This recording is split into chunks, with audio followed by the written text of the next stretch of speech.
Last weekend, I was in Region 6,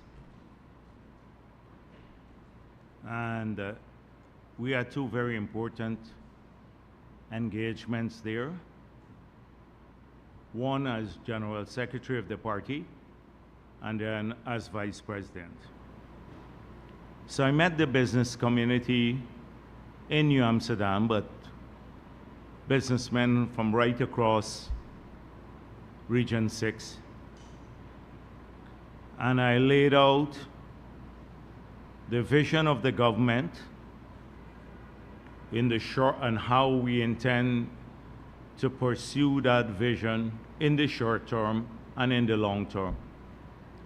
I spoke to them about all the challenges that we have confronted since we resumed office and how we have addressed those challenges through a series of projects and policies and programs, and the successes that we have had. And they are clear about the future, what to expect from us policy-wise, and the kind of commitment that we bring to those policies. So all of the issues that you hear that have had repeated scrutiny at the national level, issues that you've heard about, that almost seem to be incessantly scrutinized and debated, and then we start all over in a never-ending cycle, like the gas-to-energy project and the hospitals we're building, and whether we should pursue infrastructure versus sharing out all of the oil money, or what we should do with oil money, and what we should do about fighting crime, issues of corruption. All of these matters were dealt with extensively. And we did it in an environment with sensible people. Sensible people, because often you have to do this at a national level in an environment where on a weekly basis or a daily basis you see major distortion. It's as though people can't assimilate the explanations you give, as logical as they may seem. They can't assimilate them, so they go and repeat the old discredited arguments once again. We see it in the Kiteshore news in a very dominant way, and in Stabroek, which I'll come to later, in a less dominant but in a very targeted way, particularly by people, the guest editors of that newspaper, who I suspect are all APNU sympathizers. So you see it not, the regular reporting in the newspaper is very balanced and often gives, the stories are well done, but the editorials are horrendous. Horrendous not only for their partisan nature, but for their lack of technical sense. And so I'll come to that in a minute. So it was a good engagement, and we dealt with all of the questions. And we intend to do this right across the country. Yesterday, the President and I met with a group of young professionals doing the same thing, because we believe that these people cannot use the filter of the newspapers anymore and some television stations, that they are intent on distorting information before it gets to people. And so we have to remove that interface and go directly to the people to answer questions, interest groups. And the more we do this, the more discredited, like the Kiteshore News and the others, will become, because when people hear an explanation from you and they see how it gets distorted in the newspapers, they'd lose credibility, and hopefully over time people will not even subscribe to those jaundiced, biased sources of information. The other activity that in Berbice over this weekend was the youth conference organized by the PYO. It was the largest of all of the other camps and youth conferences that we have had so far around the country. If you recall, in Region 1, we had about 1,000 young people, and nearly 700 in Region 9. In Madia, a couple of hundred, because small community. East Bank, nearly 800. East Coast, about 800. Region 5, over 2,000. And the one in Region 6 was about 3,300 persons registered. It was a massive gathering of young people, and it gave me an opportunity to talk about our history. What was interesting is something that I've said to you before. It's how most of those young people grew up under the PPP. They don't understand the 28 years that APNU had this country, the way they manage it. And by the time they left, we were poorer than Haiti, according to Alistair McIntyre, who was a former Secretary General of CARICOM. He did a report in the 90s to say we were as poor as Haiti. So many of them don't know about that period. So I asked the gathering of 3,300 persons, how many of you know, the standard question, whether that to eat bread made from wheat in the past, you could go to jail in Guyana? And one person, one young person knew this. It means that we don't know our own history and how far we have come. One person there. So the PNC and APNU, they get away scot-free because people don't remember that past. It's a little distant. And they don't know about the seriously rigged elections to keep them in power in the 28 years. They think it's a recent phenomenon, the 2020 phenomenon, but it's imprinted in the DNA. Bad policy making is part of their DNA. Not fulfilling their promises from Burnham days is either you get more wages in a public service or the hydropower. They never built the hydropower. Feed, clothe, and house the nation was their slogan. They never fed, clothed, or housed the nation. In fact, in all three of these metrics, we retrogressed as a nation. We went backwards. And that was their big slogan in the past.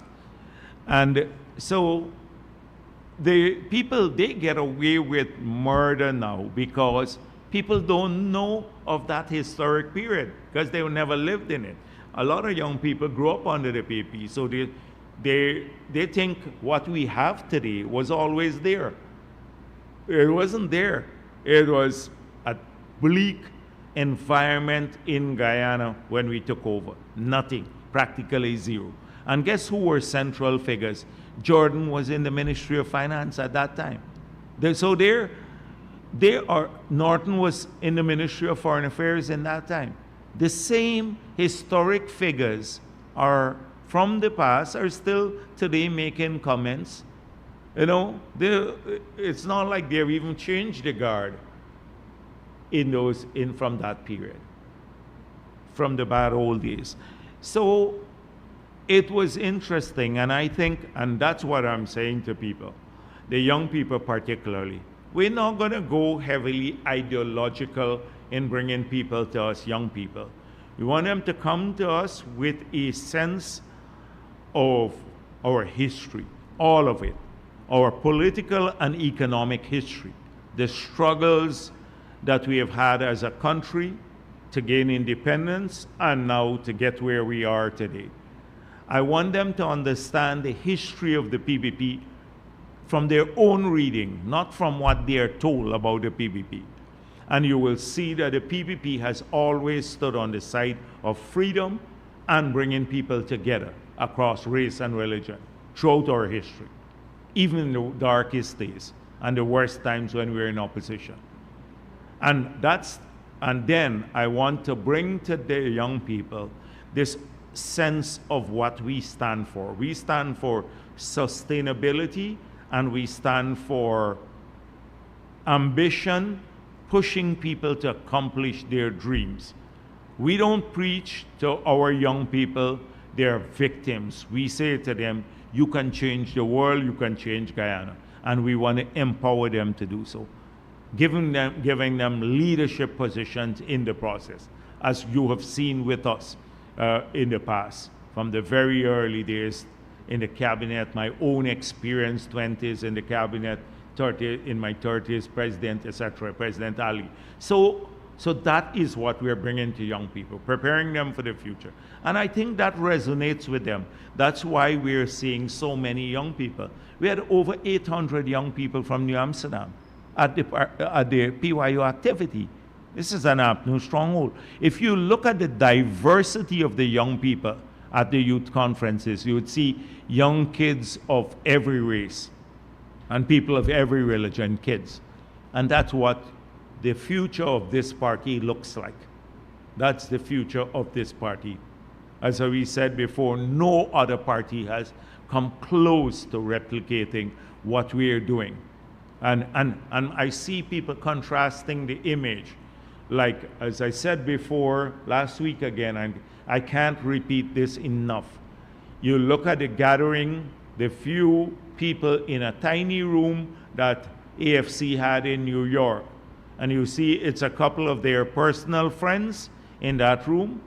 The people that the AFC took to the meeting are more than the audience, and then the 80% of them are at the age where, you know, they're already pensioners. No, nothing for young people there. I look at APNU's protests outside the parliament, replicate itself. The same thing. If you look at the party itself, it had nothing for young people. They're moribund, dying organizations, and they thrive on lies and rumors. And they're only kept alive by jaundiced media like the Kite Show and some others that magnify what they are not. Try to even help them politically. Like I see two massive stories in the, to just illustrate that point. Two massive stories in the Starbuck News from last week. We didn't get coverage for the most. You could build a highway like the Heroes Highway, and you'll get a small article which would solve the problem for thousands of people every day, and get a small article. PPP insensitive to high cost of living, PNCR, massive. It amplifies what they are not. They have not dealt with the cost of living issue that we have dealt with so far. I've pointed out of the 6 major drivers of cost of living, that the 5 that the government had a role in, that is transport, electricity, water, internet, and mortgages, that's payment for housing, that the figures have been kept constant from 2020 and even lower than 2020. The one component of cost of living, which is food prices, that one is fluctuating. And we have gone through supply responses by removing taxes and a whole range of stuff, hoping to attenuate that. But it's fluctuating. They haven't dealt with that at all. But they say, we're insensitive to it. We're PPP. If we were insensitive to it, we wouldn't have done what we have done, and which even the developed world has not done. The developed world has not done.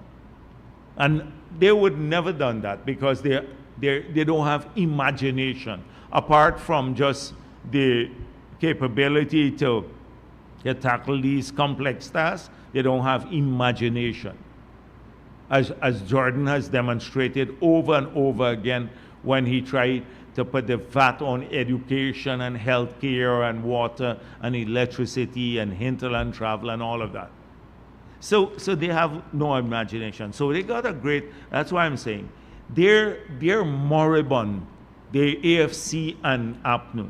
They're dying forces. They have they're racist organizations. They deal with, they don't have young people involved. They're poor on policy making, and they're just kept alive by big stories in these papers. Look another one. The same Starbuck News. PNC magnifies again. PNCR promises 400,000 income tax threshold if elected next year. This is such a clownish sort of promise. Clownish. We've seen this before in 2015. All of the promises to everybody and nothing was delivered. It's such a clownish promise, but it makes a big headline. They haven't even thought about this. I suspect they saw the president's speech, which they did. They had nothing to say, so they sat down and said, let's outpromise. Let's outpromise Air Finale. So what can you come up with? And then they come up with a figure and it gets amplified. No fact checking, nothing in the article that says this organization calling itself APNU and AFC, they're prone to make promises that they have never implemented. And so they can't be taken seriously.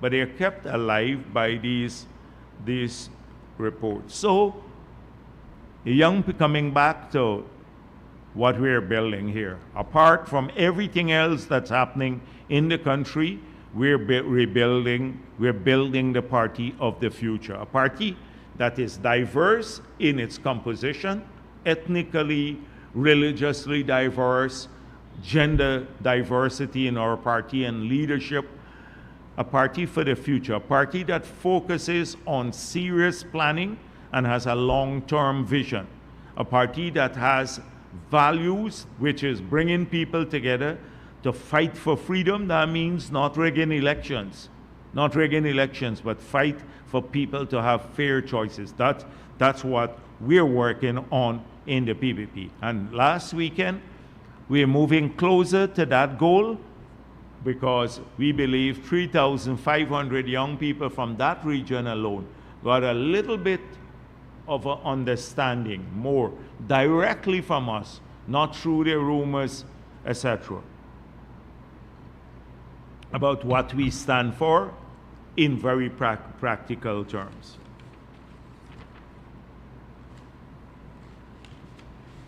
The next thing I want to deal with, I'm going to deal with a cash grant before I come back and deal with the president's speech to the parliament last week, because there have been some attempts to misrepresent that speech.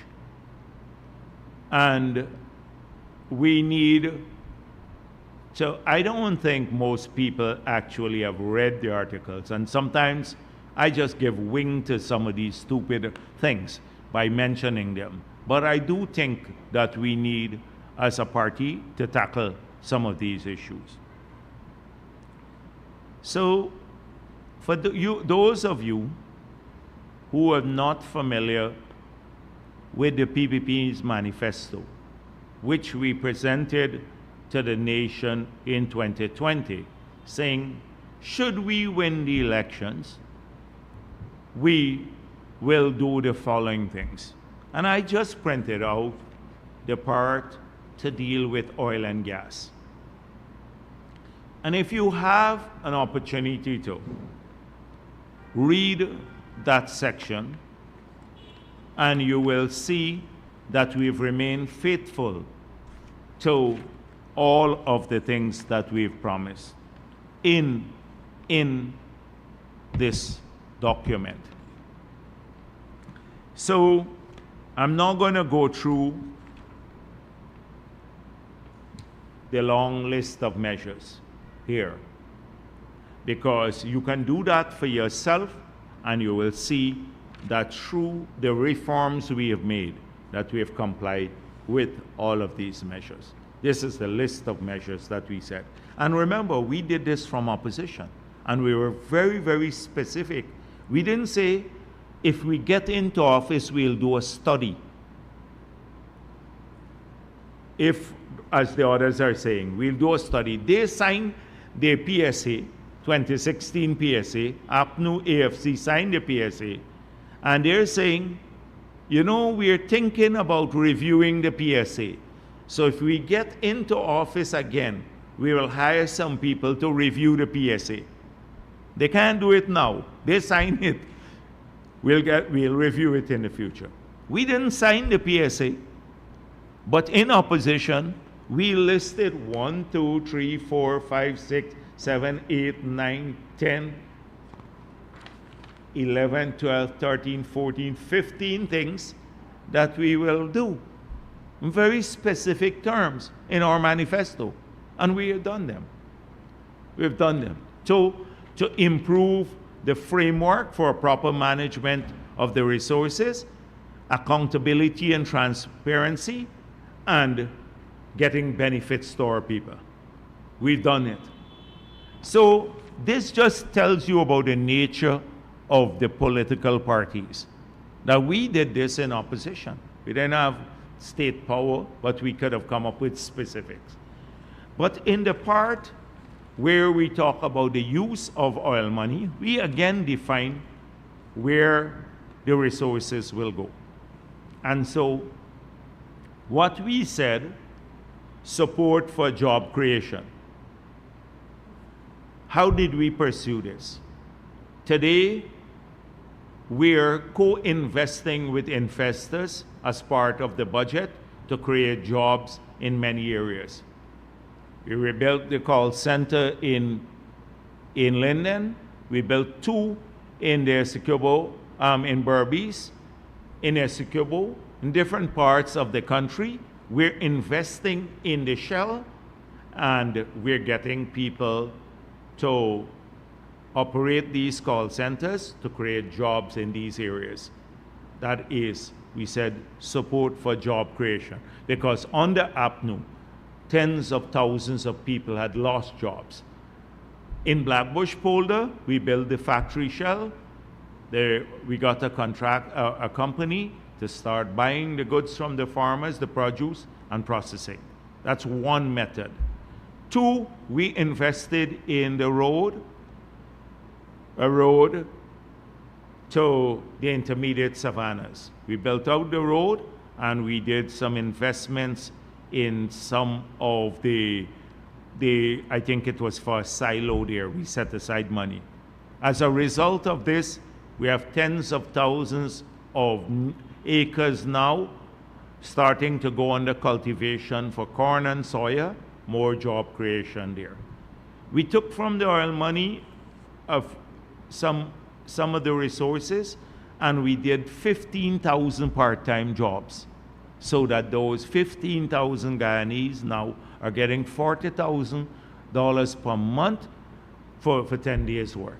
That's how. I can go down a long list, but that's the first point in our manifesto, how to use oil money, support for job creation. The building program for the 30-something thousand house lots we have done have generated more income and jobs for people, because more people are working infrastructure-wise, etc. But I don't want to belabor the point, because I can spend half a day only on job creation on what we have done. The second point is world-class education and healthcare for Guyanese. We started 12 new hospitals. Mount Sinai here working with us on management. We're training more people for the hospitals. We're going to rehabilitate all the other hospitals around the country. You see that investment, consistent with our promise. In 2020, this was made. World-class education, you've heard what we have done. Scholarships, free university, etc. I don't want to go through that again. We've kept that promise. That was the second promise that we said we want to use oil resources for. The third, social and economic infrastructure. Some of the social infrastructure, to a stadium at Palmyra, a stadium in New Amsterdam, track, 2 in Linden, and a Regina, we're doing one. We're at Albion, right across the country. Grounds, 34 grounds in Georgetown, 125 in Berbice, everywhere, all around. Social infrastructure, investment. We kept that promise. Economic infrastructure, power plant, roads, ports, bridges, that's economic infrastructure. I don't need to tell you what we have done. Gas to energy, we have started in the highways, community roads, a whole range of stuff. So we kept the third promise, social and economic infrastructure. The fourth one is targeted cash transfer to Guyanese, particularly the elderly, children, and poor and other vulnerable groups. So we said cash transfer to Guyanese. It's here in the manifesto of the PPP. I'll come back to that one in a moment. So that's the fourth one. The fifth one says strong local content for Guyanese with legislative safeguard. APNU had refused to pass the local content law. We passed it. 1,000 Guyanese business now earning getting income about 700 million US or $150 billion a year. That's it. We did it too. So we've done 1, 2, 3, 4, 5. Saving for future generations. We've already started saving part of the resources through the Natural Resources Fund. And the next one is tax reduction for Guyanese businesses and individuals. We've removed the VAT. Since we got into office, we removed VAT that they had put in place. We removed the corporate tax for education. We removed the corporate tax for health care. We've reduced overall taxation for many entities. The president promised to expand tax holidays. We gave greater tax incentives now. As a result, we had 9 new international hotels built. Every one we've kept. Every commitment in the manifesto that we've outlined as to how to use oil and gas resources. Every one of them consistent with a vision. So I didn't see any other party do this. I didn't see them promise in their manifesto any of these things. No other political party was so pointed and kept their promises in everything we listed here. And the policy measures too. The nearly 20 policy measures, forget that. We implemented them. So when people go to claim, I see some people claim cash transfer. You know, the APNU, any idea now, as we said, the GT is their idea. The Linden Road was their idea, the paving Linden Soosdijk idea. To build a bridge in Wisma was their idea. Everything is their idea. But as I pointed out, it's a stupid thing to say that it's your idea to give cash transfer or to use gas to generate power. Any dunce would know that if you have your own gas, you will use it to generate power, and you get cheaper power. And then you can also get cooking gas and all of that, rather than import expensive fuel to do it. What brain power do you need to do that? What brain power? And I saw AFC went to complain and we didn't do any feasibility study. They went to Washington and the people laugh at them. It's a comedy show. Exim Bank did their own due diligence on the same thing they said we didn't do. The technical feasibility and financial feasibility and the environmental studies. They did it separately. And they found it's okay, and soon our document will go to the board of the Exim Bank.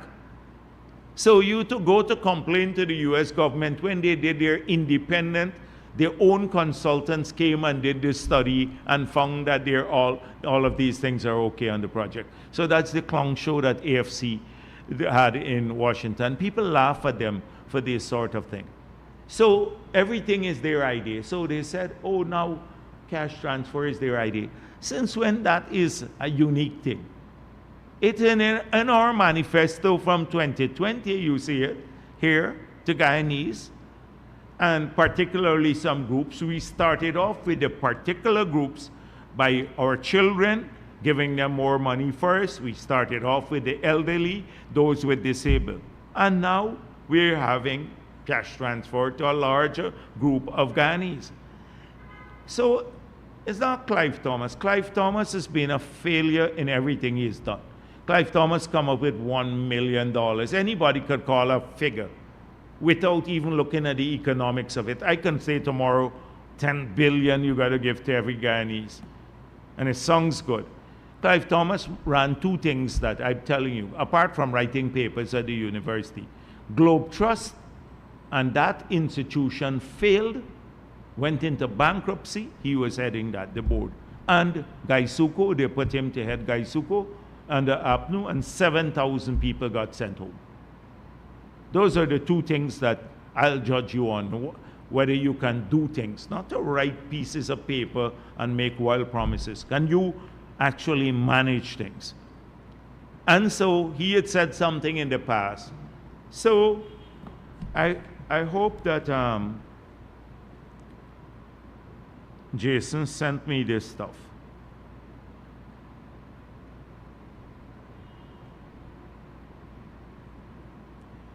I don't think he is sent. Oh, this is it, I think. Jordan did say that widespread cash transfers are unlikely to find favor. If it is a case where you're saying everybody in the population must get a transfer of cash and so on, I can tell you that will never fly. You hear? He just said if it is that everybody in the population would get a cash transfer, that will never fly. Jordan, the Minister of Finance under APNU, talking about this. And today, they're claiming credit for it. This is the Minister of Finance on record saying, if you're talking about money for every person in Guyana, that will never fly, never fly.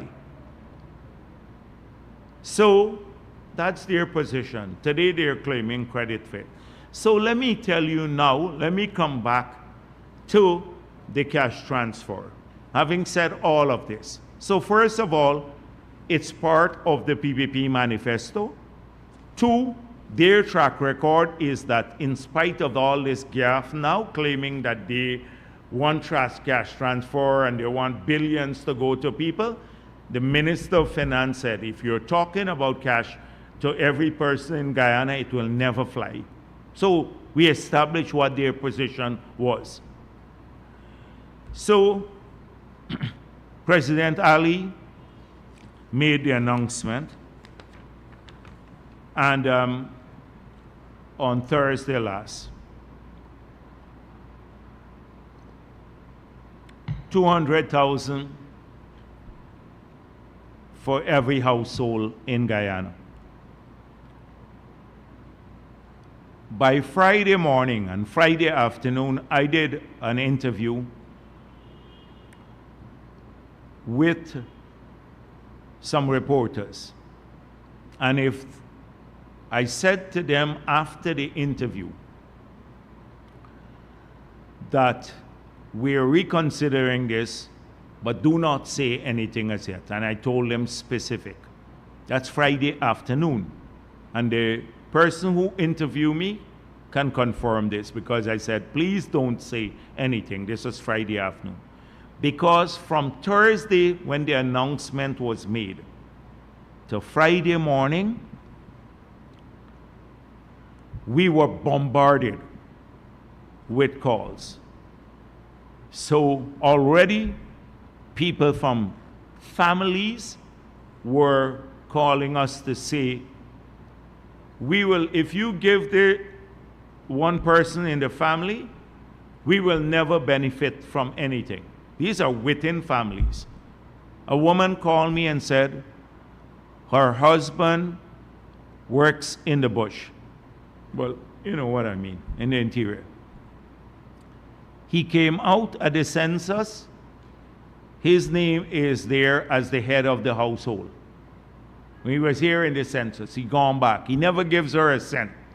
He heard about it Thursday. He said, you tell me when I'm coming to collect the money. He'd leave the interior, never give her a cent of money. He comes out and he goes back in there. And he wants to come out and collect the money. She said, if you give him this money, I never see a cent for me and my children. We'd never see a cent. He'd take it and go back in the interior. We have people who close to us. They said, people are coming to us, they heard about it. Tenancy agreements. By Friday afternoon, the tenancy agreements, everyone wanted to sign up a fake tenancy agreement.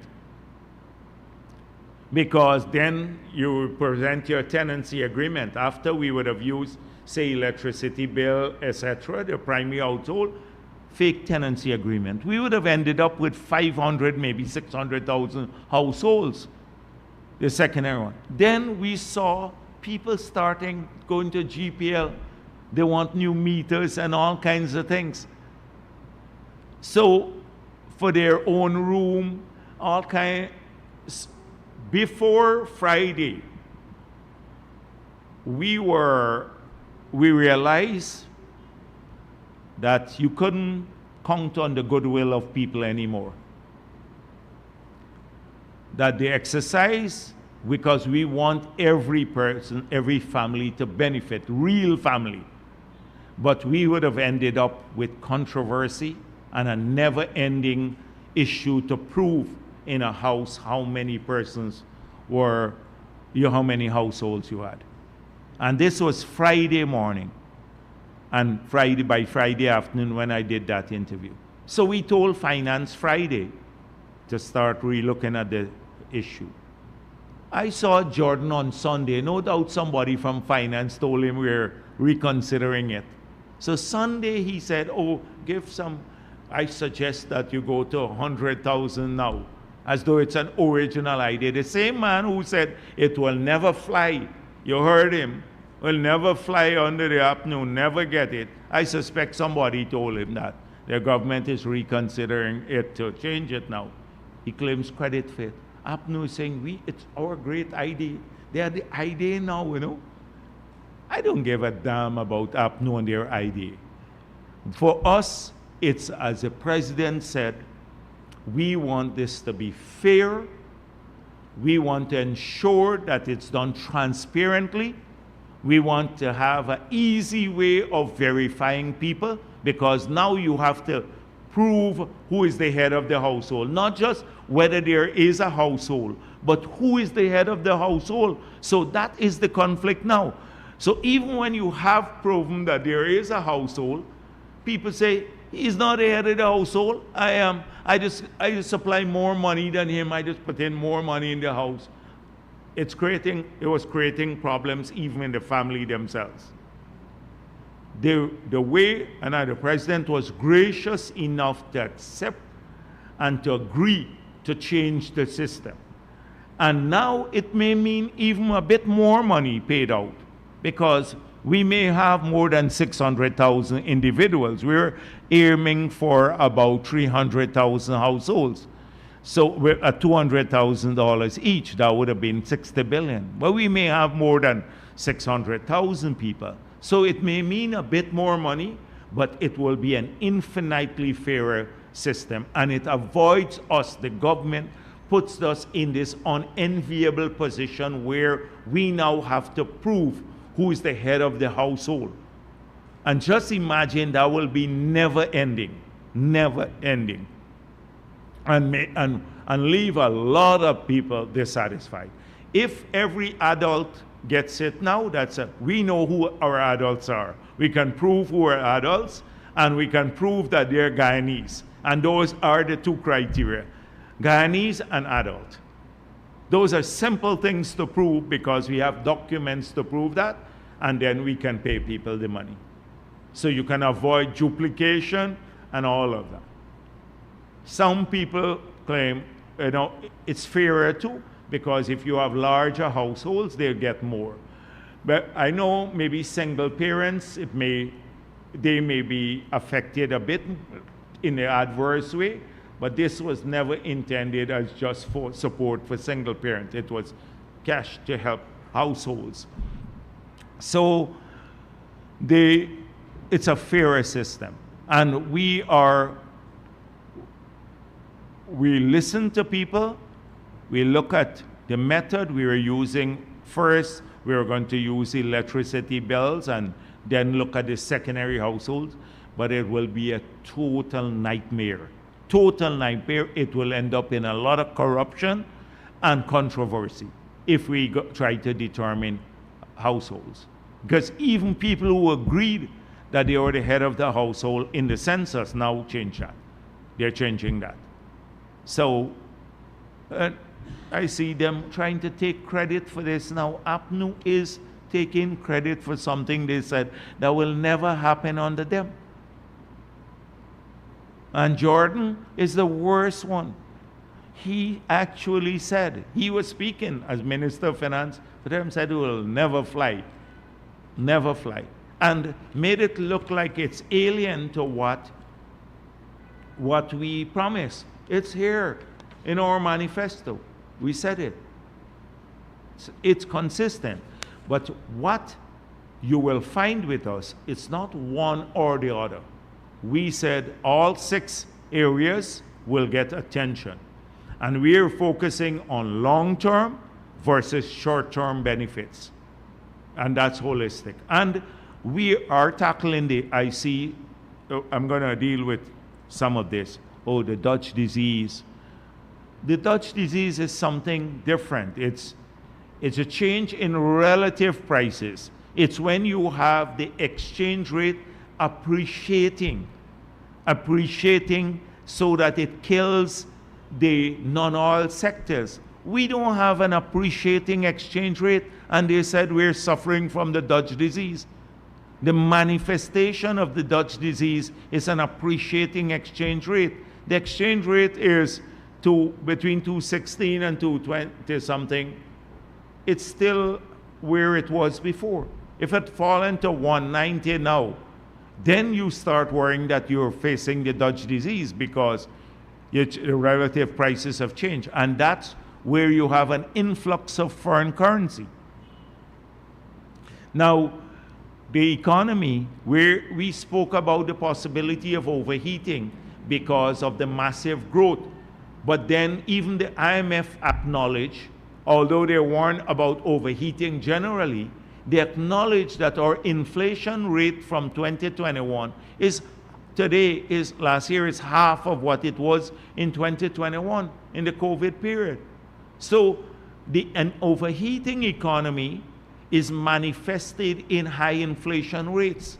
Our inflation rate is lower than in the historic period from 2020 to now, and it is below even the regional average. That is how you manifest an overheating economy. And because we have done things to improve the supply response, like I mentioned to you how we have tackled things like the higher prices for aggregates. We have opened up 6 new quarries. We're moving from producing 500,000 tons a year to now 4 million tons a year. That has alleviated supply. And that is how you address things of limited capacity. The price inflation because of labor price escalation is a problem because people want more money to work now, labor, etc. So that is why we allow some of the contractors who are doing the big work to bring in their labor so that we can attenuate inflation prices, labor inflation. So I find it really, really desperate. I find it desperate that you have to claim everything the government does and say, we were thinking about that. We're thinking about that. And then come up with such a ridiculous thing. Your counter is, oh, we'll do 400,000 threshold without any regard to situating it as part of any policy. We hope that we're now rushing. I saw a distortion in Kaichor News that I said no payout before Christmas.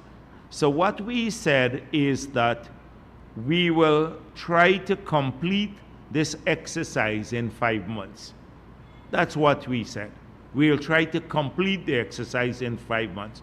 We will start as soon as possible, but the systems have to be in place to avoid corruption. Now with this 100,000 per person, it makes it easier because we already have the databases of, say, our pensioners, we have the database of our public servants, etc. Those are verifiable databases that would allow us to do that. When we go into the villages and maybe the wards in the cities, say South Georgetown, people now working for government, we'd have to put in place a proper mechanism that people can go to a place maybe and then take their ID cards and passport, verify that possibly, and then receive their money in the form of a check. And then we could even probably, they're verified there, they get their names on the list, the checks are cut, then they collect the checks or it's posted to them. So that's it. We're hoping to do most of the transfer through checks, not cash. In the hinterland, as I pointed out, there may be a little more difficult time to get checks there because people who live in the remote parts of our country may not have a bank to encash the checks. And so we'd have to find another mechanism there to ensure that the right people get the money, and through the process it should be audited. And now it's clear. Soon you would have heard APNU said too, oh, they didn't give a PNC household. Well, now you don't have that. Every person, including Norton, he's eligible for his 100,000. I heard Jordan was worried about me collecting 200,000. The same Jordan who been transferring lands and all kinds of things, who was charged and before the court for corrupt activities. He was worried about Jagdeo collecting 200,000. He got his way now, right? It's 100,000. But waste of time, people. That's all I gotta say. And so you know who eligible now. Everyone is eligible. This morning I got another call. What about convicted prisoners? Would they be eligible? It never ends. Oh God.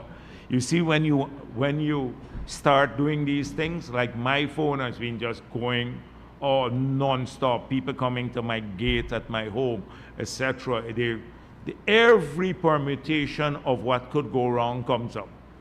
Every permutation. Could you split it? This man, I don't like him. He's in my house.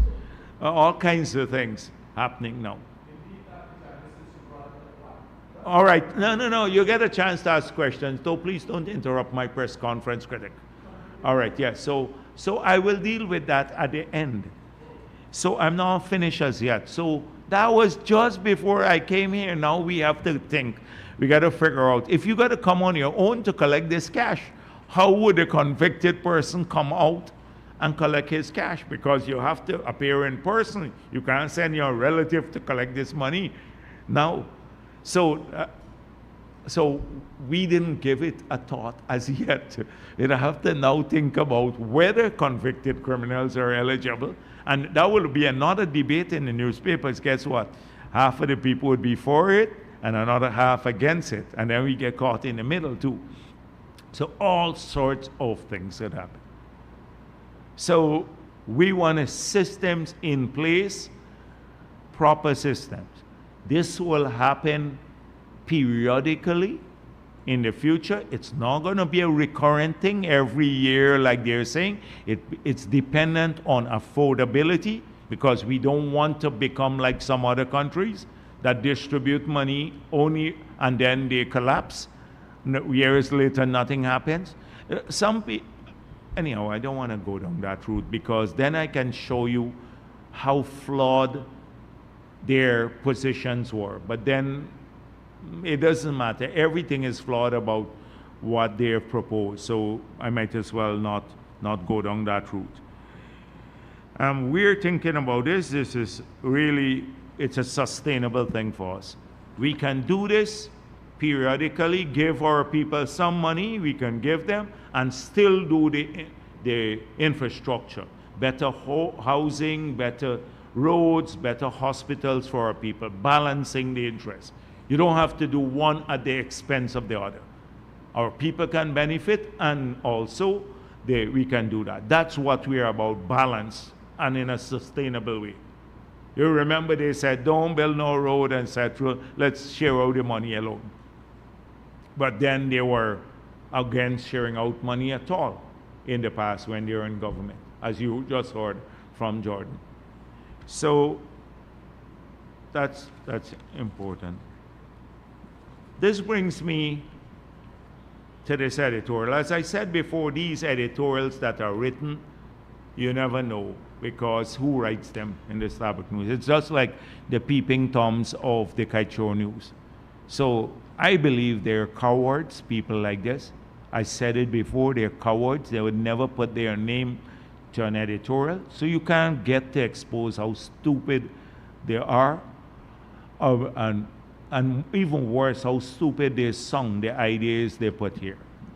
And how condescending too. So this one speaks about the president's speech in Parliament and the 200,000 grant. And they concluded, the last one, this is not the way to plan an economy. Now, some clown who wrote this editorial is telling us how to plan an economy. I don't know where they ever plan an economy. It must be from APNU. But very condescending, you know. This is not the way to plan an economy. So you tell us how to plan the economy. You're clueless. We've shown that in every period we've been in office that the economy has grown, and we're moving forward to the goal of, we move Guyana from this poorest country in the hemisphere, as reflected in the own Starbuck News article published by Starbuck News in the 90s, the poorest country in the hemisphere, to first of all a middle income country before oil and gas, and now a higher middle income country now with oil and gas, throughout it all, changing it. And they're telling us this is not the way to plan an economy, but we don't know how. Then what is the philosophy behind the grant? The philosophy is giving some back to our people.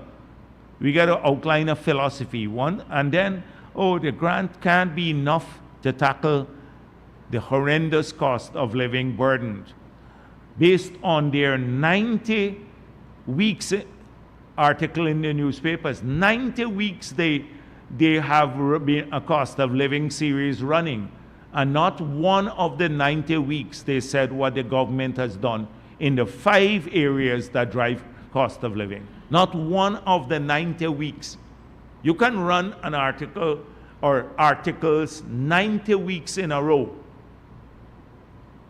since we got into office about price increases, but never say that this government has done the following things. $80 billion of implicit tax subsidy on transportation. 70 million US to avoid electricity rates going up, keeping water prices constant, invest so that mortgage rates have dropped by 3 percentage points under this government. When the world mortgage rates are soaring in the United States, it's forcing people from the middle class to lose their homes. Never that in their 90, they're so proud about their 90 cost of living series. Never one. And what's the philosophy of this? Pure nonsense. Condescending again, very condescending. Oh, we know it best. We have a philosophy for giving grants. We know it best. Respect for intergenerational equity. This is the same people who will tell you about Norway. Now we are saving for intergenerational equity. Every time we build a road or a power plant, when we get 9 new hotels, that's wealth for intergenerational equity, because 4,000 Guyanese will work in those and get income. When we build 12 new hospitals, we're investing in intergenerational equity, because the next generation of Guyanese will get better health care. They don't see that. They're It's a clownish kind of analysis again, that, oh, you got to save in the sovereign wealth fund for intergenerational equity, just leave money. So we are leaving money there. And the same country, these are the same people who will quote the IDB and say somebody from the IDB or Norway said you have to do this. They have great respect for these people from abroad. Norway started saving, didn't save a cent of their oil money for the first 25 years of oil production. And they'd use Norway as the model. Norway didn't know about intergenerational equity too. So they have a beef here again with free education and free tolls, that this is a dicey thing. Again, everything, gas to energy is bad. Listen to the condescension again. That is unscientific, the gas to energy project, right? So Ali promised 50% reduction in the price of the gas. We said this a long time. So it may not come in by that time, but the government may still give you the 50%. And this is their conclusion. That is unaccountable, unscientific, and duplicitous governance, because we want to cut electricity prices by 50% to people and bring stable power in. And may do it, maybe the project could be delayed 3 months, but that's unaccountable, unscientific, and duplicitous governance. Condescending. They would never attempt to even apply any standard to what APNU is doing. They don't have no governance, etc. So it is the board to the NRF is a sinecure. But it wasn't a sinecure when there was no board and the Minister of Finance alone controlled the NRF. It was okay then, but the board now is a sinecure. Joe Singh is a sinecure who heads the board. Lamy, who is now the foreign minister in the UK, was a member of the board. So those are the people. They're sinecures, but it's when Jordan was the Minister of Finance alone, he was running the whole NRF, wasn't a sinecure. I can go down the list. It's condescending. Condescending, we know best. We're anonymous and we know best, but we can write an editorial. It's all nonsense that passes off for analysis every single week. We have to deal with it. And you notice they come around the same projects. And even on the accountability, again, it is critics' contract. Again, that is in the audit report. It is the Auditor General spoke about the drugs being destroyed, misrepresented to say that the drugs apparently created the impression were procured in 2023 and 2024. Though for drugs procured in those 2 years, you read this statement from the ministry, less than 1% or 1.6% of it became obsolete and they had to destroy.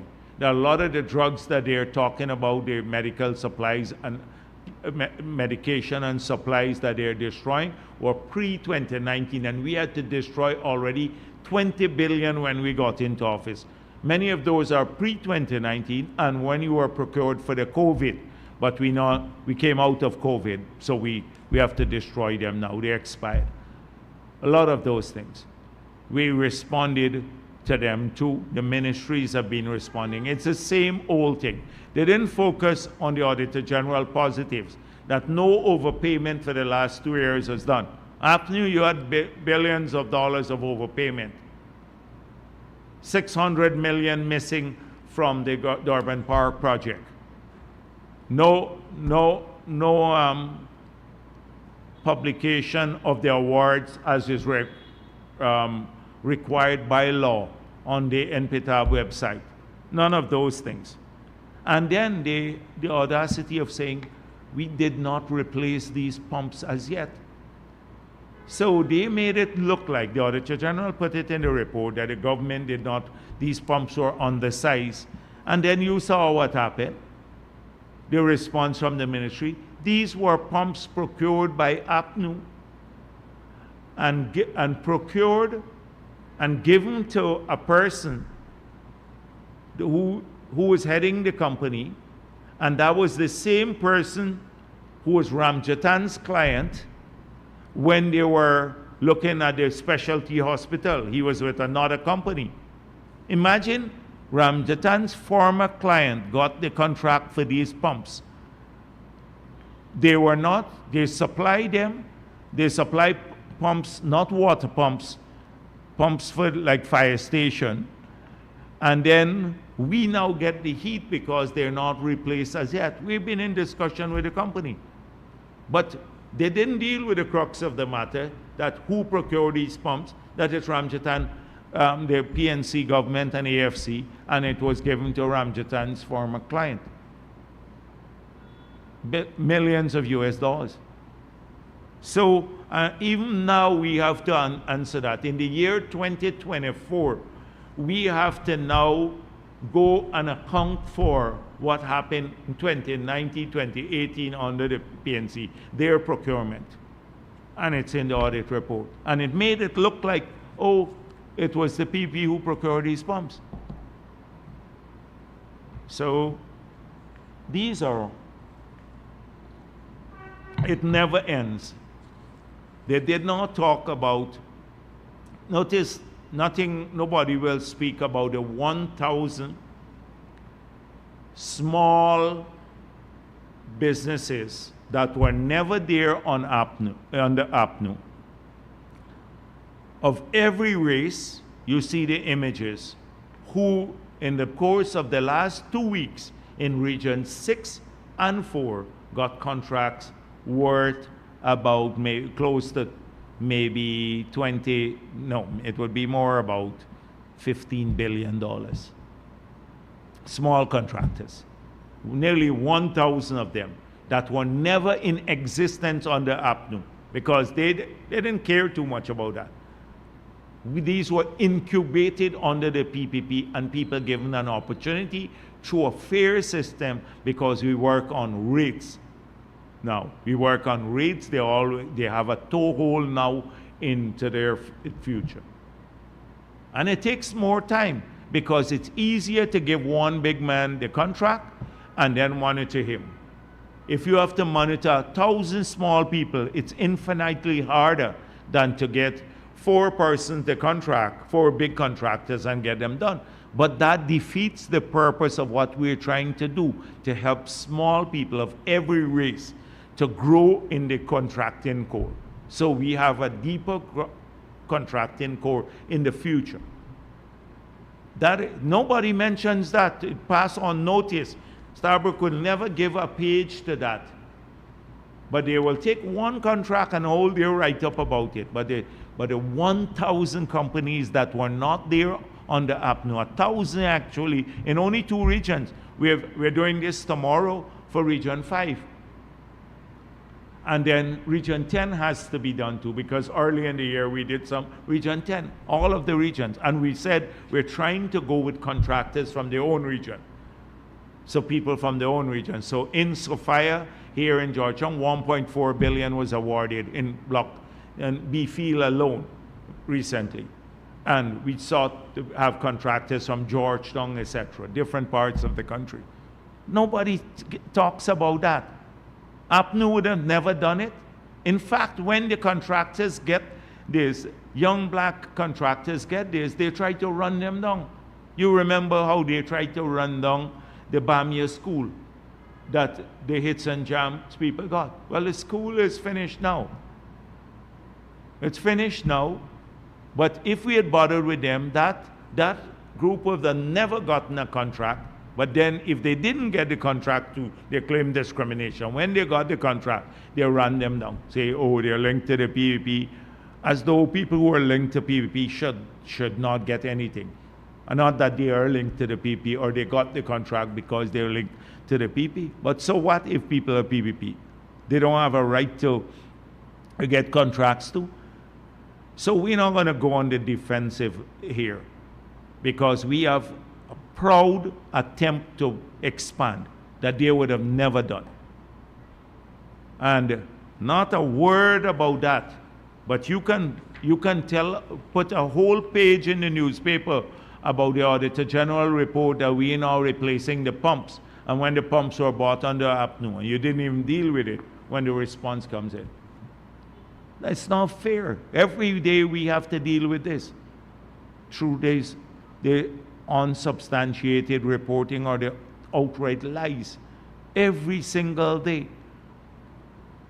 And had it not been for social media, frankly speaking, more people would have read these newspaper articles, etc., and probably would not have would have believed otherwise. Like in the past, they did.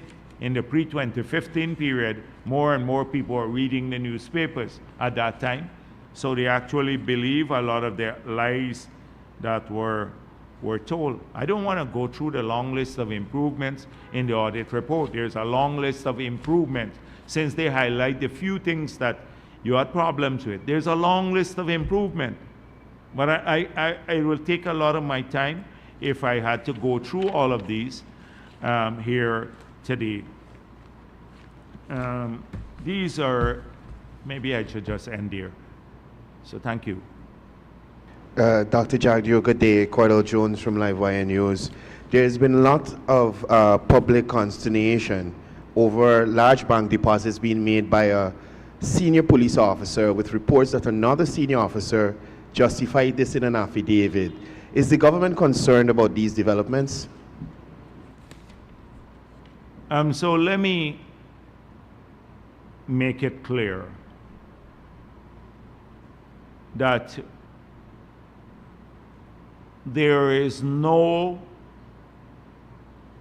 attempt to discriminate against anyone. I've seen recently a slew of social media people who are linked to the opposition, particularly the extreme ones, attempting to portray this issue as a race issue. But that's predictable. Let me make it clear what our policies are. We support the police force. We support the leadership of the police force. We support them to do their work, but they must comply with the laws of this country. The PPP will not tolerate corruption in the police force or anywhere else. And when we find corruption in the police force or anywhere else, there will be no attempt to cover it up. So if you believe that you have a special relationship with the government and that we will, pursuant to that relationship, cover up your misdeeds, you have it wrong. You don't know the PPP. When this matter surfaced, the opposition was saying that these individuals, or this particular individual, was linked to the government of Guyana. And they did not trust that there will be an impartial investigation. The AFC and the PNC called for external body to investigate because they believe that there will be a cover-up. We made it clear at that time that the investigations would be professional and there would be no interference from the executive to steer the investigation either way, and that the chips may fall where they may. I said those words. In the investigations, the impartial investigation, done by an arm of the police force, there is a recommendation that went to the DPP to lay multiple charges against the individual for breaches of the law. I see the particular individual now filing a constitutional motion claiming that somehow the executive, the same executive, that the PPP or the executive, is influencing the course of the investigation. APNU was saying something different. They were saying, we will help this individual. We'll cover up what he was doing. He is now saying we are influencing it to lay charges against him. We have no interest whatsoever in that. But if you did illegal things, you will face the consequences. And from all that I've read, that a lot of wrong things took place. A lot of illegalities took place. And so we will respond to the constitutional motion in court.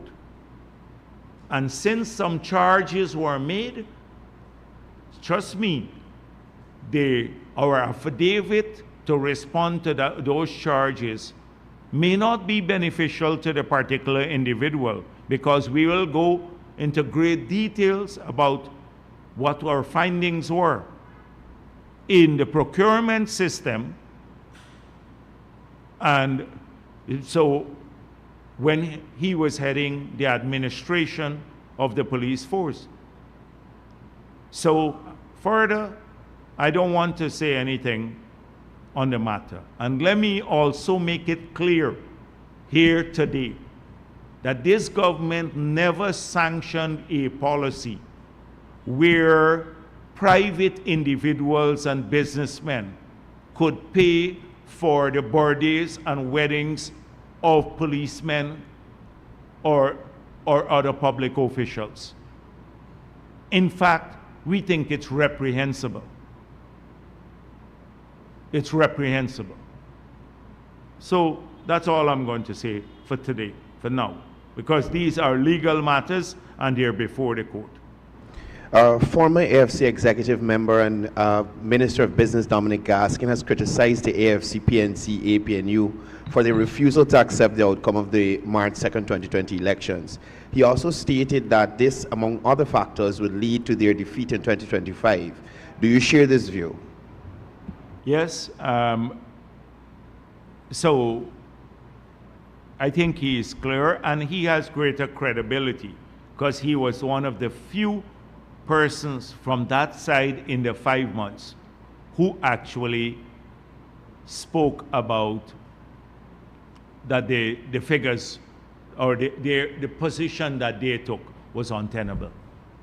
And so he comes with a great deal of credibility because he doesn't say that only now. He said it in the 5 months period when they were trying to steal the elections. And until now, that is why I asked that you ask Nigel Hughes pointedly that if he believes the PPP rigged the elections, because they're telling people on the ground, the AFC, that that's an APNU position, that they lost the elections, but when they speak publicly, because they were defending the attempt to rig, they say something else.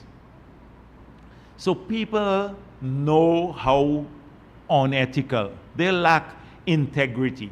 The leadership of the AFC and PNC, they lack integrity. If you can't accept that your party sought to rig the elections and you defended the rigging, how would people trust you for anything else? And I think that is what Dominic Gaskin was getting at, that people see them as untrustworthy. And he was speaking about particularly the PPP's base. You know, how would you even go into a village or somewhere to campaign and say to the people there, your party was the one that tried to rig the elections in the last elections? So that's one. Their admission that they sought to rig the elections is not just important now for credibility's sake, but it could lend to their rehabilitation. It just shows they're unrepentant. They have had 28 years of stealing elections, and then another 5 that they sought to steal elections, and they're unrepentant about it. And they behave as though they did not try to steal elections. In fact, Hamilton Green said, we should steal the elections to stay in power. The fossil, and he is part of the mix still. They still roll him out from time to time to make some statements. So, and now, in the face of all of that, they're talking about list, what the credibility of the list. And so he's absolutely right there. And I think most people know that they will lose the elections. I think they know they'll lose the elections. In fact, internally they say this, that they would lose the elections. So they know that. How you? Because it's not just rigging. You broke every one of your promises. What promise can you make now that will force me? You can make any promise, but what promise can you make that would lend me? What can you say to me to lend me, to lead me to believe that you're serious about implementing it, having just come off a number of years when you just not only did not implement it, but you acted with impunity. The same people like the Trotmans and the Pato and the others, they were walking on the air. They were walking on the air. Their friends, nobody could, their activists couldn't even talk to them. Like me, it didn't change from the leader of the opposition to now. I'm vice president now, or general secretary of the party. My activists have access. They can come still. We still meet with them. They talk to us. We don't leave our people out in the cold because you're in government and you get into office now. We're busier, but you find time for your people. They never did because they're elitists. Now, again, they're walking around. Nigel Hughes walking around. He came upon a pit toilet. I know he was shocked to see a pit toilet somewhere in the country. It's a pit latrine, rather. And how could this happen in this day and age? Where was he in the 5 years? Except collecting money from Exxon. Up to now, collecting money from Exxon, and then they were negotiating the 2016 agreement. And you notice, up to now, they just brushed off this whole question of lack of integrity from this conflict of interest. They just brushed it off. It's gone. The Kaichor News forget about that. The man is working for Exxon now and heading a political party that's in parliament. And he collecting money every day from Exxon because the PPP. And poor Sam Hines, because he muses and shares his thoughts publicly, what he thinks. But it's not an official position of the party, and we know that. And Sam has earned the right to say what he wants. He has contributed enough to this country to allow him to have a free intellectual thought wherever he believes in, and honest. I trust that. But they're hung in Sam Hines. Sam Hines don't collect money from Exxon. Nigel Hughes, that gets reported is on Exxon's payroll. And they wouldn't focus on what he says.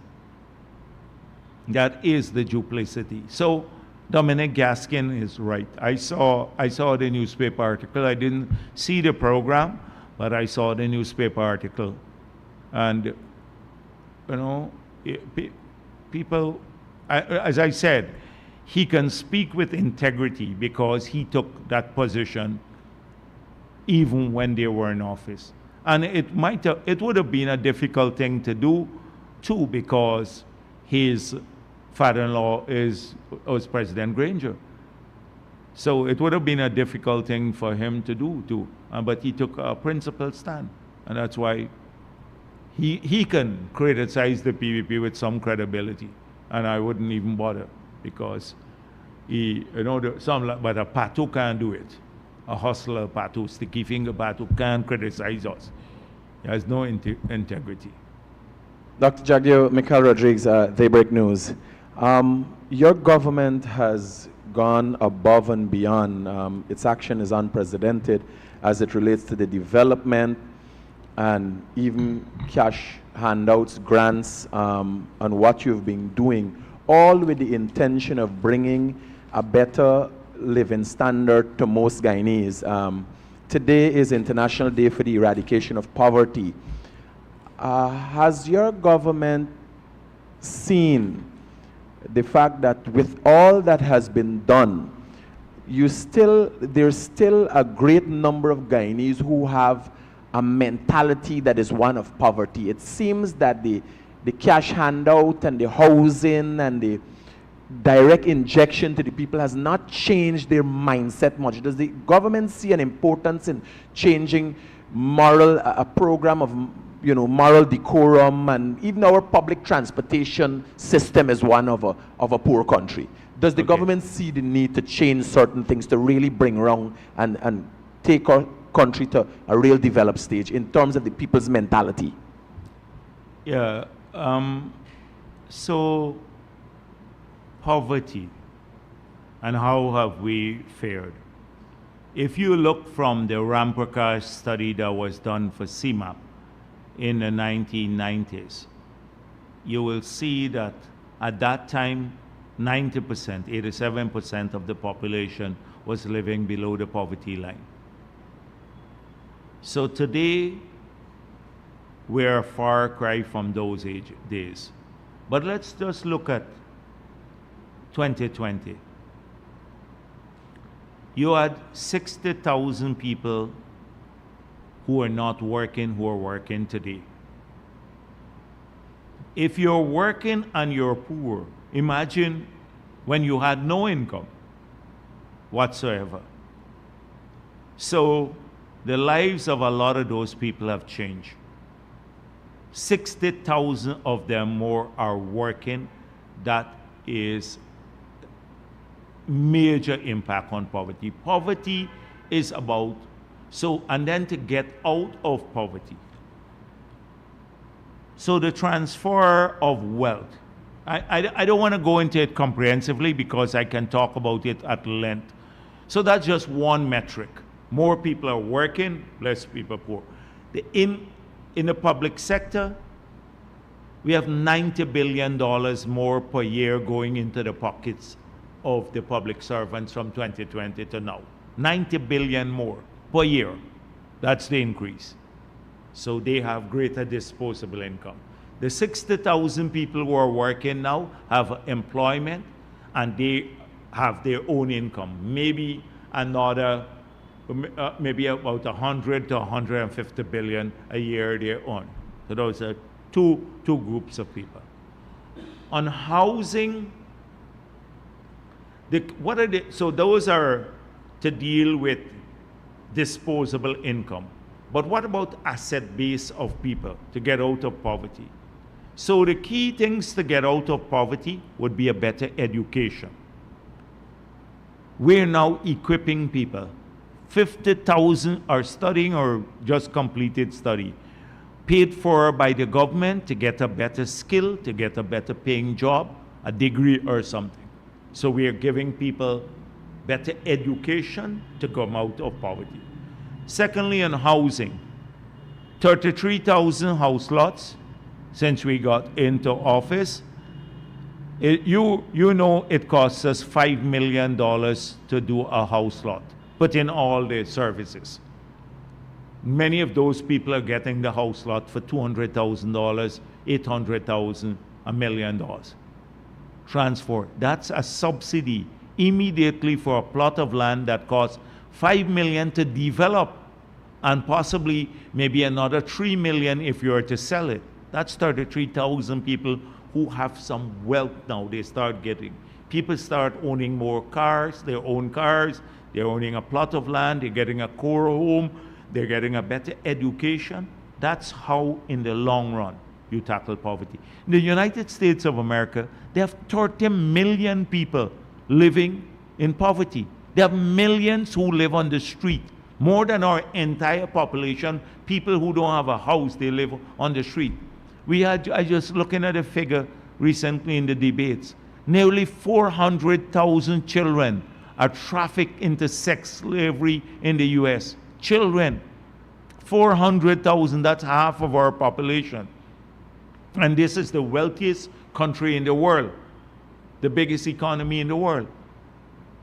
So we're tackling on a daily basis. Just imagine the people who you go to, let me don't go on too long, because I can go down the list of people I met since we got back into office, who APNU supporters who had nothing. They were complaining about things were slow everywhere, from taxi drivers used to come to my office, the people, no contracts, nothing. The whole system was drying up. People are losing jobs. Last night we met with young professionals, and some who were working in the Forestry Commission, a few of them were there, and they said 2015 was a bad year. We're doing well, and then in 2015, I was shocked that they were saying to this. First time I heard this. So the government, we got rid of Baishanlin that was buying the lumber from all the people in Kwakwani and Aichuni. We had given those people, about 600 of them, a community forest lease. I asked them to get together. We gave them a lease. They were running it together, and then they were selling their lumber. They had a market there. Got rid of it. Everything died. They split up all the big concessions, gave it to a few people. One man who was an an APNU member, APNU AFC member, who is a member of parliament now on the board of the GFC, he got 2 of those leases for himself. So what happened? All the revenue fell down. So last night the guy was saying, the professional, we didn't get paid every month. As soon as the PP left off, 2015 it started.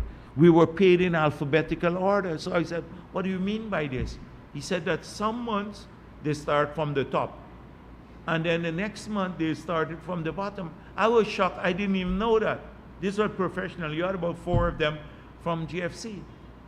That is what happened. He said 2015 was a nightmare year for us, and it started the decline. In the forestry sector, we lost 50% output. Remember when they put VAT on machinery and equipment and everything else? Lost thousands of jobs there, not just in sugar. We tend to focus on sugar a lot, but in the mining sector. So imagine those people living in poverty. Think about in Kwakwani and when Russell walked away, that APNU caused the Russell and the others to walk away. 1,000 families before the last election lost jobs there. They were working, they lost their jobs. What do you think? They'd grow wealthy, or they'd go into the ranks of the poor? So they have nothing to talk about poverty. They can't tell us anything about poverty, about fighting it. And so it is something we've consistently worked on. The mere fact that we're building out more opportunities in the economy, more jobs, broadening the base of the economy to agriculture and to the hospitality sector, etc. When people have more jobs, higher paying jobs, better opportunities, through their own efforts, they get out of poverty, especially if they have a supportive government. Dr. Jagdeo, you have on many occasions spoken about as asked by myself and others, about the unfair balance of the distribution in media and Kaicho News. And Kaicho News has now come out as, Glenn Lal has come out vying to be presidential candidate, starting a political party. While that is happening, I have been monitoring, and Kaicho News's ads from government have in recent times gone up. While government or yourself is portraying a certain way, the actions, the words are coming out one way, but the actions of your government is different. Can you speak to that? So I've not gotten the time to write the president as yet, but I said as General Secretary, of the party, I have to write the president, they must get now the same amount of ads that the mayor gets from the government and New Nation from the PNC. Equity. So that's what we want. If you have a political, the head of your newspaper is a political candidate who has declared his candidacy, then he has to get the same amount of ads, or else it's unfair.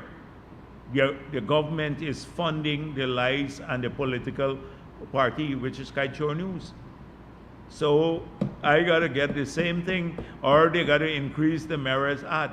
I want, like, all the ads you see in Kaichor News, I gotta get it too, for the mayor. Timeline on this, or it's open-ended? I'm going to talk to them seriously. It's either they cut and give to. I would urge Mr. Norton to also apply for the same amount of ads, because he's eligible just as we are as political parties. We get the same amount, equity. I would say they have a right to do this too. So we can't be funding the lies too every day, the lies that they tell, and it's for political. When it was just a newspaper, it's fine. But when it's a political party newspaper, it's a different matter. You're funding the lie for political purpose. Yes, go ahead. Good afternoon, Dr. Jagdeo, and Asta Williams, Kaichor News. Recently, we would have seen the head of Exxon coming out to say that we should not, well, he was basically urging Guyanese to not compare our contract to Suriname's, saying that we should not cherry pick the numbers. He also would have said that you can either have a larger portion of a smaller number or a fair share of a larger number. Can you say, how does the government plan to basically ensure that future oil projects will better represent the interests of the Guyanese people? Yeah, this is, so I spoke of,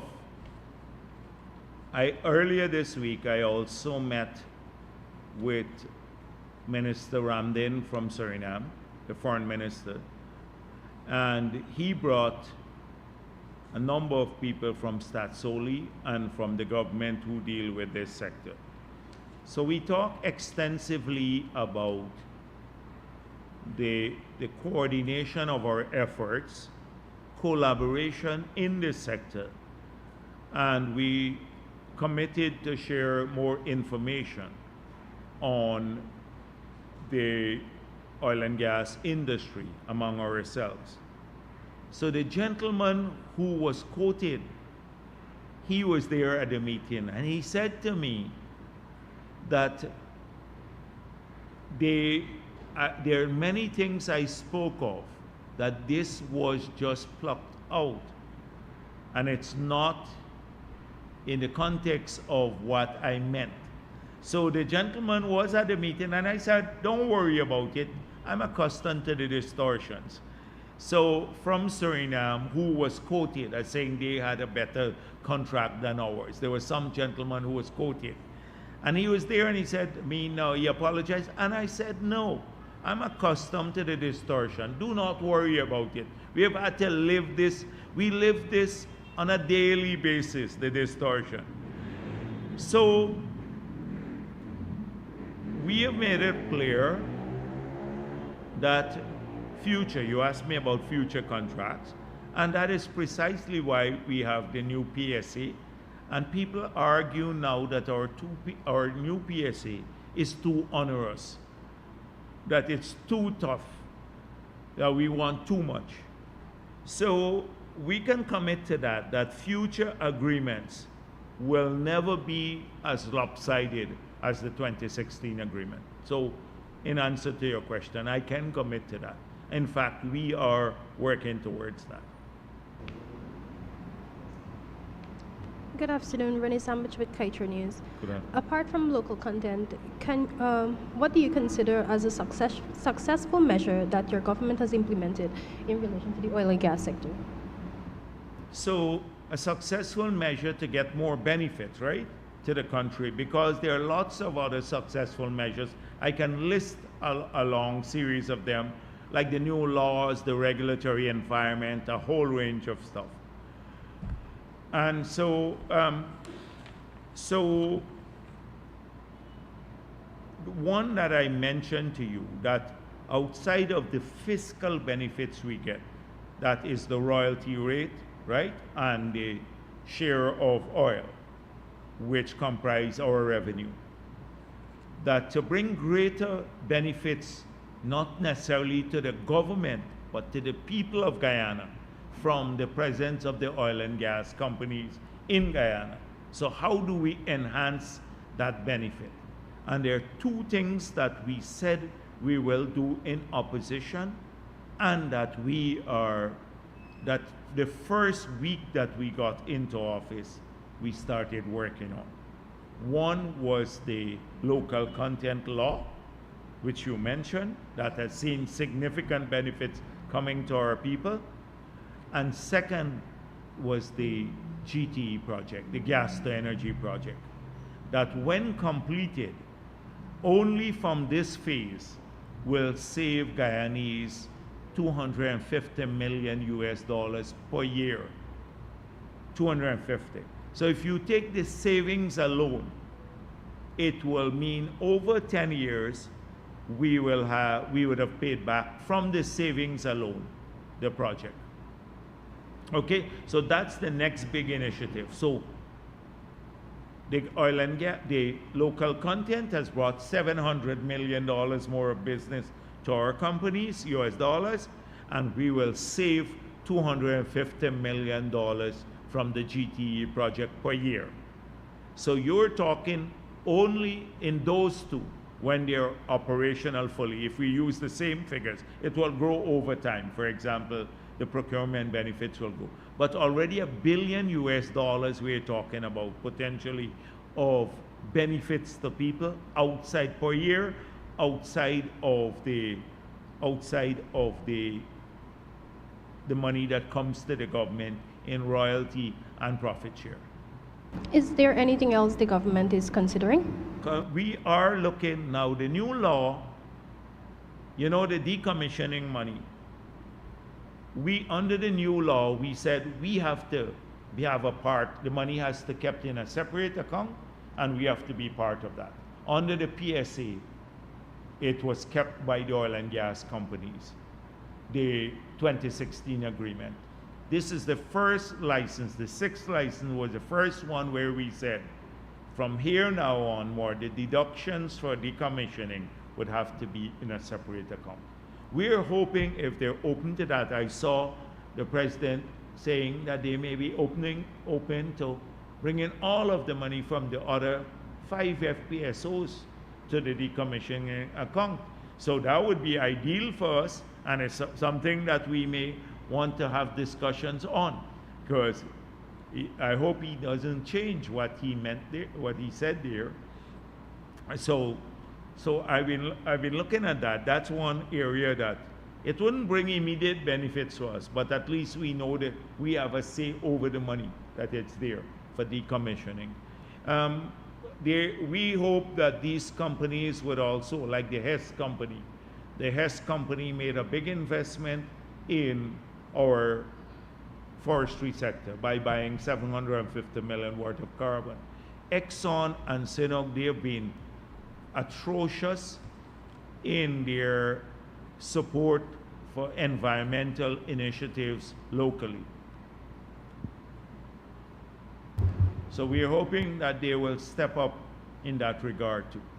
Dr. Jagdeo, just a follow-up on issues of national interest. Recently, one government official and 2 private businessmen have been sanctioned by the Americans.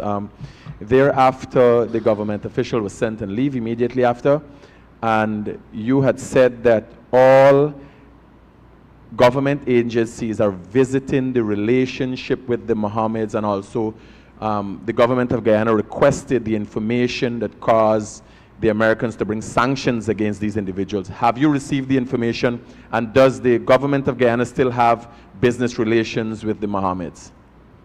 So the original position stands. I've not personally followed up on the issue for the last maybe couple of months, but as of now, I'm aware that we have not received the information requested of the US government. at this point in time. There is an active investigation by SOCU. And therefore, I do not wish to comment on it. I will never call SOCU to ask them what the state of the investigation. We don't work like Ramjatan and the others to call technical people every day. But there is an investigation, from what I've told, by SOCU of the matter. As it relates to the government agencies, yes, and that what the president said at his press conference still stands. So I don't know how all the agencies should have complied with the instructions given by the president. The president made it explicit about what the relationship would be at the press conference. And therefore, we expect that the agencies would comply with the president's instruction. Good afternoon, Dr. Jagdeo. Shukwan Gill, DPI. In relation to Clifton Hickens' appointment as Commissioner of Police, has that happened as yet? Not that I'm aware of. I don't follow up these issues on a daily basis because it's not part of my remit in government, but I'm not aware of it. But the Attorney General has dealt with this matter in the public domain because there were questions about the legality of the appointment, and he dealt with it extensively, the Attorney General. I'm aware of it because I mentioned right here that I spoke to him when I saw it in the newspapers, and he assured us that all the legal steps were taken and that the appointment would be one that can withstand not just public scrutiny, but also any legal investigation or interrogation. Sir, Navendra Siraj, Guyana Chronicle. Just for clarity on the removal of tuition fees for UG and perhaps the government institutions as well.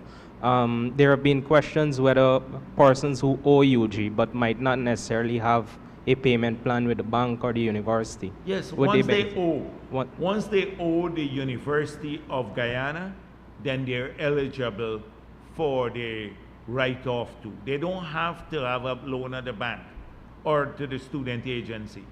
If you owe them and you don't have a loan there, but then you're eligible for the write-off. To the Dominic Gaskin comment. I know it was mentioned that it is important for the opposition to commit that they would respect the will of the people. But do you believe society would accept any commitment from familiar faces? Yes, and that's why they're in deep, I don't want to say the word, but you know what I mean. Because people don't believe them. And every time, so Nigel Hughes comes along and tries to present himself as the bastion of integrity, which we know he is not. We just dealt with that lack of integrity in saying that he will support Exxon's interests above that of Guyana. That's one. Then they try to sound like very smart on policy. And we have poked outside of the pit latrine policy. They have nothing else outside of that. It's just a bunch of nonsense. Every time they come up with something, even a child could poke hole in it. So they don't have any vision, they don't have policy, they don't have integrity, they lack integrity. And he's very thin-skinned too. You remember last week I spoke about this swag thing. Right? So they put march and swag. And I said there's an informal definition of swag. And you can Google it online. It means goods from thieves and robbers, right? So that for them to say march and swag, selling stolen goods. So I was joking about it. He wrote a long piece about Jagdeo needs to get with it, and you know that it's cool, it's a cool term and stuff. thin-skinned, silly thing. He didn't deal with the informal thing anymore. But apart from that, so that was a digression. So they have that, nothing to offer. And then there's this big believability gap. They have a huge believability gap, anything they say, because they've said so much and they have not meant it or done it, that people, you got to be like impaired in some way to actually believe anything they say. You have to be a special breed or impaired to believe anything that a Nigel Hughes or a Patterson would say, or maybe Norton too. So that is something that they're fighting against. Who would believe anything they say? You think a pensioner can believe after they promise within 100 days to double old age pension and they took away their water? You think anybody would believe you get cash transfer when they couldn't give the 10,000 to our children? You're talking about 1 billion trash can for per day, and stuff like that now. Well, you couldn't keep the 10,000 for our kids. So that's the believability gap. Right. On the migrant issue in Linden, I've seen in some sections of the news comments that could be described as xenophobic, whereby it's they're not just xenophobic, it's the jaundiced people like Deron Adams and Sharma Solomon, jaundiced. They can't discuss policy, nothing for the benefit of people.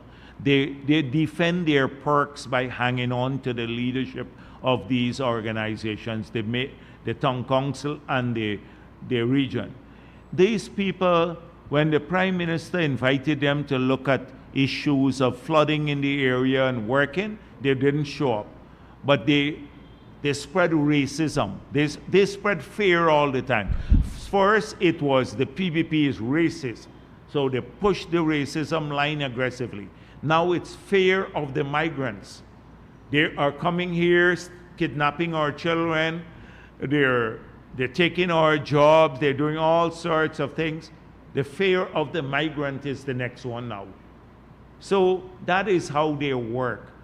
It's so transparent. These are sick individuals. They can't think of anything positive. That's how they survive in those environments, walking around. Oh, it's the migrants now taking and the PPP is allowing these migrants to take away your job. So PPP gets blamed. Oh, the PPP bring in the Chinese and the Venezuelans to take away your jobs. That's the new thing now. So, the usual stuff we have to face. I saw now they went and tested the road. They did the probe. I don't know where they plugged the probe, but they just probe and they found harmful metals on the road that was used to be, the government built the road, and then we did a test, it's not so. That's it. But to stop the road from being built. Now, they found now suddenly the material used on the road, it's toxic. I don't know how much toxic material you have in the whole region there, but if it's so toxic, it might be a bigger problem. And how they didn't discover this toxic stuff all these years? It's not every day it's some new invention from these people. And they prey on people who are jaundiced and stupid. I shouldn't say that. But yeah, there are some real stupid people. And I shouldn't say that. It's a bad word, but yeah, there are stupid people too. Yeah. Dr. Jagdeo, if I can follow up on the UG question. Students have expressed gratitude, first of all, for the government's move to make education free. And by the way, hopefully you will, because we had concerns from others. So the GSA and stuff, please carry that to all the entities, Carnegie School, GSA, the technical institutes, all of them, the fees would be removed from everyone to all of those places. Students have expressed that gratitude, but there is a concern from students in relation to the quality of education being maintained and even upgraded at the University of Guyana. What will government be doing to ensure that that quality is maintained and even upgraded, since this is going to be fully funded from government? For me, it's upgrade. It's not maintained, because I have my concerns about what is there now. But it means also, so there will be a commitment at a minimum, to supply resources beginning January 1 that is no less than what they have now. So it's not like we're taking over and cutting the budget. The budget, we'd have to look at money coming in from private sources in the past, what was from the public source, the subvention, and we had a 3 billion subvention already to UG per year. So if it's 8 billion they spend and 5 billion was coming from, just to use some numbers, private sources, at a minimum, they will get the additional 5 billion. So that there'll be no cutting of the budget for any of these agencies. So and over time it will grow also. But we also need a management seized with sense of urgency. And you have to have structures there, like the council at UG has to push for better quality education and better use of the money. We're not going to tolerate, because some people already think, oh, it's government, let's suddenly push up costs everywhere, without looking at efficiency or better quality tuition for the students. They're just more money, government money, let's spend more. That's not going to happen.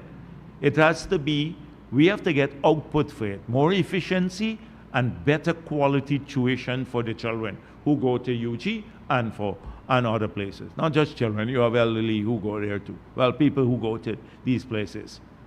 So that's something, but it means more intervention. I'm hoping the Ministry of Education now would play a greater role on quality, bringing in people from abroad. Professor Opede was there. I have great respect for him, who is running the gold program, the Nigerian National. They have to move them out at the University of Guyana. We need people like that who have been in education all their lives, several of them, to be part of the renaissance of education and the growth of a quality university, because they face a lot of competition through online universities. People nowadays are not bound by the past. I sung it almost like Kamala Harris, that bound by the past. The thing, right, they're not bound by the past. So they have so many options, and you have great quality degrees that they can pursue online now without even leaving their home. So if we're not competitive at UG, people are going to opt for other opportunities, and we are going to provide those opportunities to them too, because our end goal is educating all our people, not just supporting UG to funnel everybody into UG, but access to education for all of our people and high quality access. So we support UG, grow UG, because it's our national university, but we're going to also give people choices, especially people who live outside of, say, Region 4. If you live in Region 1, 7, 8, 9, or in Linden or somewhere else, or in Crabwood Creek, you don't necessarily want to come down to a physical campus. You may want to pursue a degree, and you have to have an opportunity too. So this is something we wanted to succeed. This is part of our manifesto, high quality. It says world-class education for our people, world-class health care. That's where we want. Eugene, anything else? Okay, thank you very much.